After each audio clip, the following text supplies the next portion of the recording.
Motorways, right? They're basically the main arteries of our entire road network, but they play by a completely different set of rules. So that's what we're doing today. We're going to break down the official highway code, piece by piece, to make sure your next motorway journey is as safe and confident as it can be. Okay, let's just think about this for a second. It's a high-speed, high-stakes game out there. Everything is happening faster, you have less time to react, and the whole flow of traffic is just different from any other road. Getting this right isn't just about feeling confident, it's about keeping everyone safe. So our goal here is pretty simple, really. We're going to walk you through all the key rules, and this is straight from the official source, no guesswork. We'll cover the whole journey, from the second you hit that slip road to the moment you safely exit. All right, first things first. How to even get onto the motorway? It all starts with knowing who's allowed on in the first place and who's not. And then we tackle one of the most crucial moves in all of driving, the merge. Yeah, Rule 253 is super clear about this. Motorways are strictly off limits to a whole list of users. And it's not about being picky, it's purely for safety. I mean, can you imagine the speed difference? It would be incredibly dangerous. So that means no pedestrians, no small motorcycles, no cyclists, and definitely no slow-moving agricultural vehicles. And for learner drivers, the rule is even more strict. You can only get on a motorway if you're with an approved driving instructor, and it has to be in a car with dual controls. This isn't just a good idea, it's a non-negotiable legal requirement. Okay, so you're allowed on. Now how do you actually do it? Rule 259 breaks it down perfectly. Think of that slip road as your runway. Your number one job is to use it to get your speed up to match the traffic that's already flying along. Remember, they have priority. It's on you to find a safe gap, signal clearly, and then merge into it like you belong there. And once you're on, just chill in that left lane for a moment to get settled. So, you've merged, you're on the motorway, success. Now what? Well, from here on out, it's all about discipline. It's about understanding the unique flow of motorway traffic and knowing the specific rules for each and every lane. Honestly, if you only remember one thing from this whole explainer, please make it this. From Rule 264, the left-hand lane is your home base. That's where you drive. The other lanes, they're for one thing and one thing only, overtaking. And why is that one rule so incredibly important? It's because it makes the motorway predictable and safe for everyone. When we all stick to left unless overtaking, it prevents all that chaotic weaving. It cuts down on congestion, and it just lets the traffic flow the way it was designed to. Middle lane hogging isn't just annoying. It actually breaks the entire system. So when you do need to overtake, Rule 267 is your playbook. First, you only overtake on the right. No exceptions. This means doing your full checks, mirrors, blind spot, the works.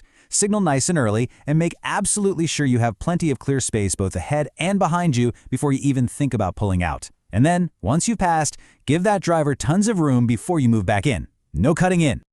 Now here's something you might not know. The outside lane, what people often call the fast lane, actually has its own set of restrictions. According to Rule 265, if you're on a motorway with 3 or more lanes, some vehicles are legally banned from using it. We're talking about anything towing a trailer and certain large goods or passenger vehicles. They are simply not allowed in that right-hand lane. And of course, all the fundamentals of good driving still apply, maybe even more so. That national speed limit, it's a maximum, it is not a target. Always obey the variable speed limits you see on the overhead signs. And this is so important. Leave a safe gap to the car in front. And if the weather is bad, wet or icy, that gap needs to be way, way bigger.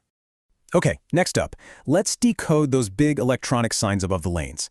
The motorway is constantly trying to communicate with you through these signals, and understanding them isn't just a good idea, it's absolutely essential for your safety. Right, there are 2 key signals that you need to know like the back of your hand. First, you've got flashing amber lights. Think of these as a warning. They're telling you, hey, there's a hazard up ahead. Could be a breakdown, could be debris. Your job is to slow down and be ready for anything.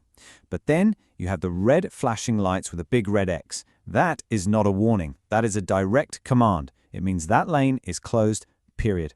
And you absolutely must obey that red X. It is not a suggestion. It means there is a serious, and I mean serious, obstruction in the lane ahead.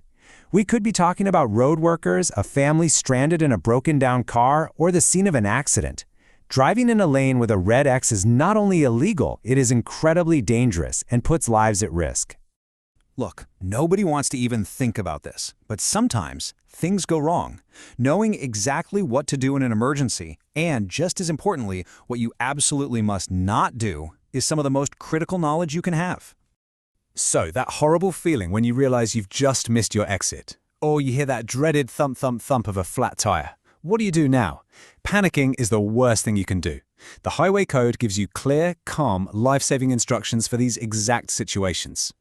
Okay, let's start with the hard and fast rules. The absolute must-nots. You must never, ever, ever reverse on a motorway. Not on the main road, not on the slip road, nowhere.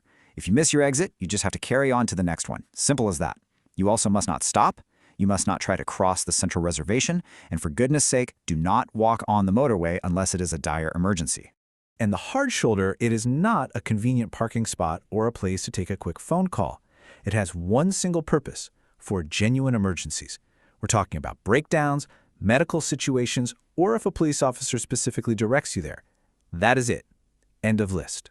Now, on smart motorways, where the hard shoulder is often used as a live traffic lane, you'll see these emergency areas instead. They're really easy to spot, marked with big blue and orange signs, and they are the only designated safe place to pull over if you get into trouble. Okay, we've covered getting on, we've covered driving along the motorway. Now for the final piece of the puzzle: leaving it safely and correctly. Exiting the motorway should be a smooth, totally planned maneuver. Start by watching for the countdown markers for your junction, the ones with the white bars. Get yourself into the left-hand lane in plenty of time, no last-minute diving across traffic. Signal left and this part is absolutely key, you only start to slow down once you are physically on the exit slip road itself.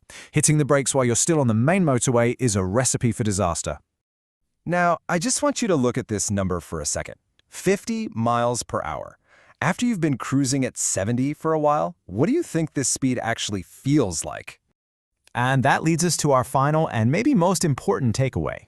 Your brain gets tricked on the motorway. Your whole sense of speed becomes distorted. Just like Rule 274 warns, when you get off and re-enter a normal road, 50 miles per hour can feel like you're crawling along at 30. You might be going way faster than you think. So the lesson is simple, but it's vital. After you leave a motorway, always trust your speedometer, not your senses. Thank you for watching. Don't forget to like and leave a comment. Download our app and keep studying on the go. Scan the QR code to get started.